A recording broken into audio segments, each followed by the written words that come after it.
Assalamualaikum warahmatullahi wabarakatuh. Materi kita kali ini yaitu mendemonstrasikan puisi atau membacakan puisi. Tujuan pembelajaran kita adalah 1. Membacakan puisi dengan memerhatikan vokal, ekspresi, dan intonasi yang baik. 2. Memusikalisasikan puisi dengan memerhatikan kesesuaian isi puisi, musik, dan lagu.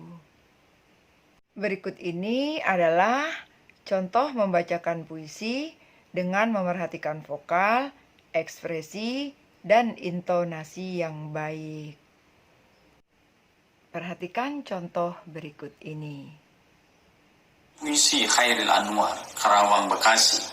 Setelah Anda mendapatkan puisi itu, coba Anda pahami per kata, per baris, per bait dari puisi itu, kemudian coba Anda hayati. Anda akan menemukan bagaimana nanti Anda memainkan intonasi ketika Anda membaca puisi itu, kalau Anda sudah memahami apa keinginan dari puisi itu. Saya akan beri contoh kira-kira begini. Kami yang kini terbaring antara Karawang, Bekasi, tidak bisa teriak merdeka dan angkat senjata lagi. Tapi siapakah yang tidak lagi mendengar deru kami? Terbayang kami maju dan mendegap hati. Kata-kata yang saya beri warna merah adalah kata-kata yang penting. Yang di sana Anda bisa memainkan bagaimana intonasi membacakannya. Di dalam sebaris puisi itu biasanya ada kata-kata yang penting yang harus sampai kepada penonton. Dan pada kata-kata yang penting itulah Anda bisa memainkan intonasi, apakah nadanya akan tinggi atau akan rendah. Contoh berikutnya.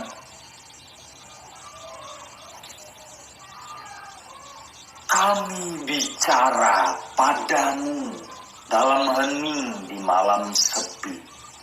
Jika dada rasa hampa dan jam dinding yang berdetak. Kami mati muda yang tinggal tulang diliputi debu. Kenanglah kami. Berikutnya.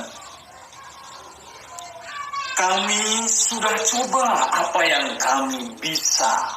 Tapi kerja belum selesai, belum bisa memperhitungkan arti 4-5 ribu nyawa.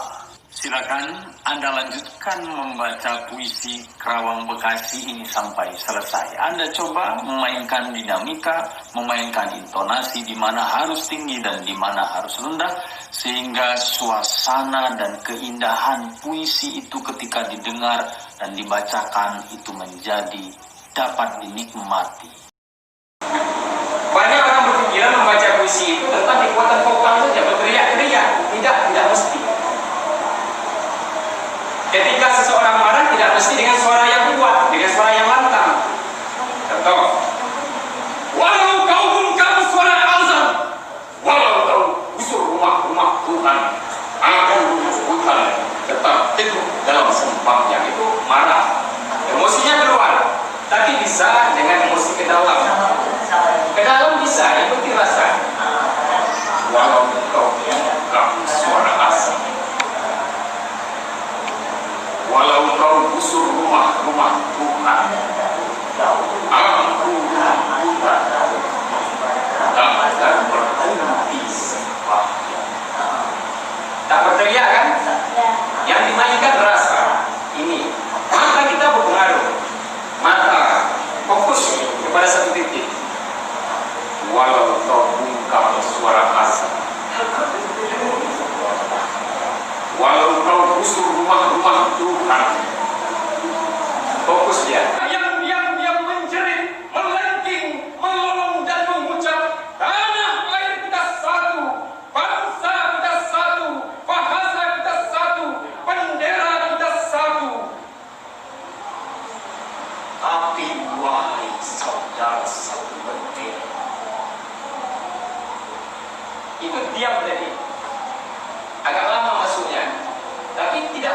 seperti itu. Ada yang mengalir, ada dia yang tidak mengalir. Sajak anak muda, karya W.S. Rendra.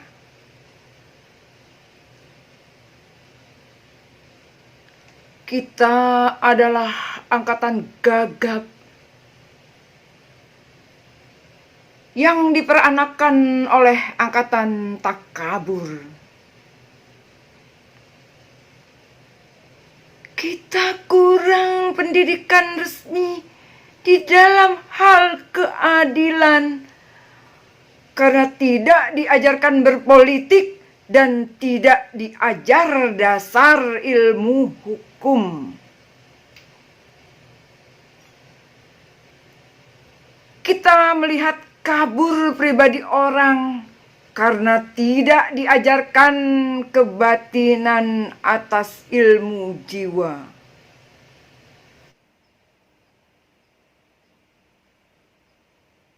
Kita tidak mengerti uraian pikiran lurus karena tidak diajarkan filsafat atau logika. Apakah kita tidak dimaksud untuk mengerti itu semua? Apakah kita hanya dipersiapkan untuk menjadi alat saja? Inilah gambaran rata-rata pemuda tamatan SLA, pemuda menjelang dewasa. Dasar pendidikan kita adalah kepatuhan, bukan pertukaran pikiran. Ilmu sekolah adalah ilmu hafalan dan bukan ilmu latihan menguraikan dasar keadilan di dalam pergaulan, serta pengetahuan akan kelakuan manusia sebagai kelompok atau pribadi tidak dianggap sebagai ilmu yang perlu dikaji dan diuji. Kenyataan di dunia menjadi remang-remang. Gejala-gejala yang muncul lalu hilang tidak bisa kita hubung-hubungkan. Kita marah pada diri sendiri. Kita sebal terhadap masa depan. Lalu akhirnya menikmati masa bodoh dan santai. Di dalam kegagapan, kita hanya bisa membeli dan memakai tanpa bisa mencipta.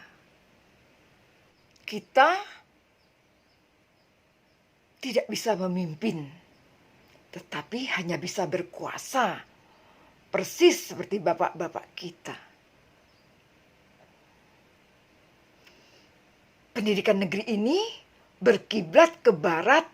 Di sana anak-anak memang disiapkan untuk menjadi alat dari industri dan industri mereka berjalan tanpa berhenti. Tetapi kita dipersiapkan menjadi alat apa? Kita hanya menjadi alat birokrasi. Dan birokrasi menjadi berlebihan tanpa kegunaan, menjadi benalu di dahan. Gelap, pandanganku gelap. Pendidikan tidak memberi pencerahan, latihan-latihan tidak memberi pekerjaan. Gelap, keluh kesahku gelap. Orang-orang yang hidup di dalam pengangguran, apakah yang terjadi di sekitarku ini? Karena tidak bisa kita tafsirkan, lebih enak kita lari ke dalam puisi ganja. Apakah artinya tanda-tanda yang rumit ini? Apakah ini? Apakah ini? Di dalam kemabukan wajah berdarah akan terlihat sebagai bulan. Mengapa harus kita terima hidup begini? Seseorang berhak diberi ijazah dokter, dianggap sebagai orang terpelajar, tanpa diuji pengetahuannya akan keadilan. Dan bila ada tirani merajalela, ia diam, tidak bicara. Kerjanya cuma menyuntik saja. Bagaimana? Apakah kita akan terus diam saja? Mahasiswa ilmu hukum dianggap sebagai bendera-bendera upacara, sementara hukum dihianati berulang kali. Mahasiswa ekonomi dianggap bunga plastik, sementara ada kebangkrutan dan banyak korupsi. Kita berada di dalam pusaran tata warna yang ajaib dan tidak terbaca. Kita berada di dalam penjara kabut yang memabukkan. Tangan kita menggapai untuk mencari pegangan. Dan bila luput, kita memukul dan mencakar ke arah udara. Kita adalah angkatan gagap yang diperanakan oleh angkatan kurang ajar. Daya hidup telah diganti oleh nafsu. Pencerahan telah diganti oleh pembatasan. Kita adalah angkatan yang berbahaya.